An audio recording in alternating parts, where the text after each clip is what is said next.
Segment 2. What's this one called, Doc? Table traps. Table traps. That sound like? It sounds like there's a trap on your table. Table traps. Yeah. And this happens to, most people. You just don't know it's happening to you and your loved one. Yeah, and sometimes when you leave your pet with other people, like this video that we're about to show you. That's right. Let's check this out. Very common.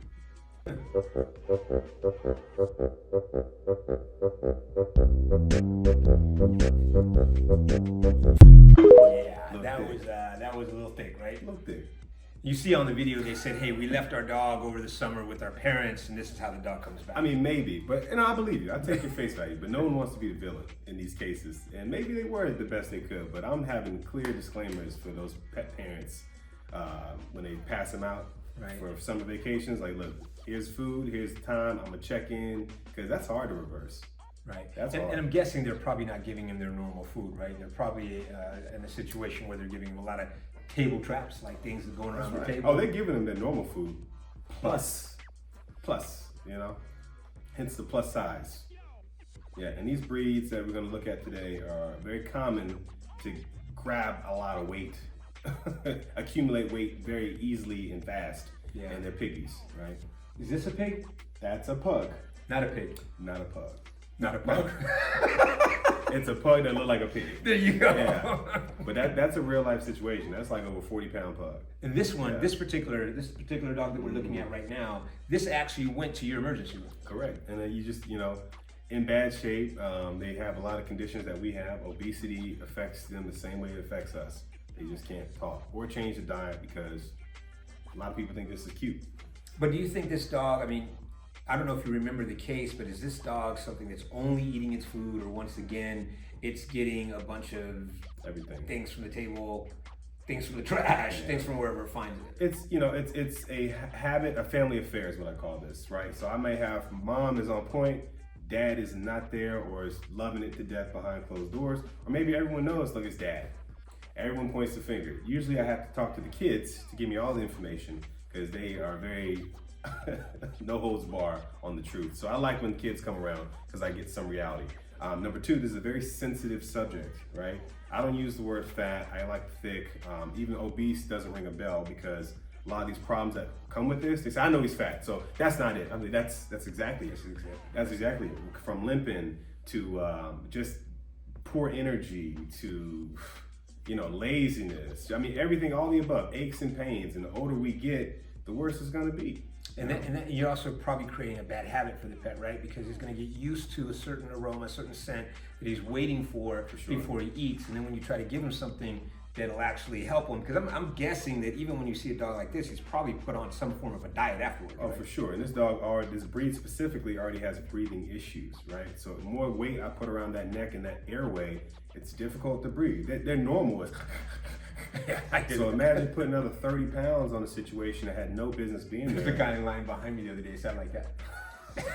Well, I don't know how much longer he's gonna be alive around me. I gotta get that line fast. But look, breathing is pretty important, don't you agree? I agree. Yeah. So it's just a cascade of issues that happen that come with this. So if you don't tackle the problem, and I like to talk to clients, say, hey, look, not about me, not about you. I know it's sensitive, but we gotta tackle this head on because we're gonna lose him or her very soon.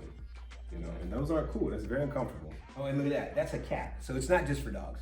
It's not an issue that just has dogs in mind. Yeah. And the hardest part is, how do you get a cat on a leash to run some laps? Not happening. It's slow and steady wins that race with pin lights. Definitely diet is number one. But what does it come with now? Already diabetic? I'm already pancreatitis induced? What's happening? And a lot of these normal foods that you're routinely given are no longer appropriate for this pet, rather it's a kibble or that. I'm like, hey, check the ingredients, check the lifestyle, check where you're at in life, And that dog probably was used to steak and potatoes all its life leading up to it. I'm also gonna assume that for being a pet owner, sometimes you just don't have the time that you really need to take care of your pet, so you just try to get them fed. So you just give them something, and you're like, all right, I've been gone all day, here, you can have half of my taco. Well, you feel bad, exactly. You feel guilty about leaving them. And a lot of times you see the joy they have, just like we love a good meal or a treat, Snicker bar. How does that make you? You're hangry, right? That's what Snicker bars say. You're not yourself when you're hangry, man. And I'm a complete testament to that. Don't leave me around hungry. It's a problem. Cold feet and hungry, you don't want to be around me.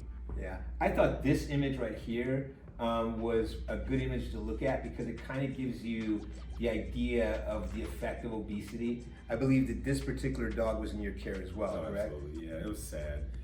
This dachshund, I mean, you see the lichenification and just the sores around the feet because that skin is just laying thick on top of them. A lot of these guys come with endocrine conditions like hypothyroid, which is underactive thyroid. Your thyroid is responsible for metabolism. If it's non-existent, if it's turned off, the lights are off and no one's home, I don't care how much diet you change or exercise you give this animal, it will not respond to what it needs because it needs T4, thyroid, right, metabolite. So either you give it, if you're missing it, I need to give it back to you so that we can synergistically work together because that body has some work to do, right? And that's a lot of weight you got to move around. So they're living in a life of discomfort, pain, and suffering that's going to be a chronic. They're not going to die tomorrow per se, but like you can go another 6 years depending on what endocrine issue happens first or second, and depending on what habits change. But you're going to be very reluctant to walk or do anything.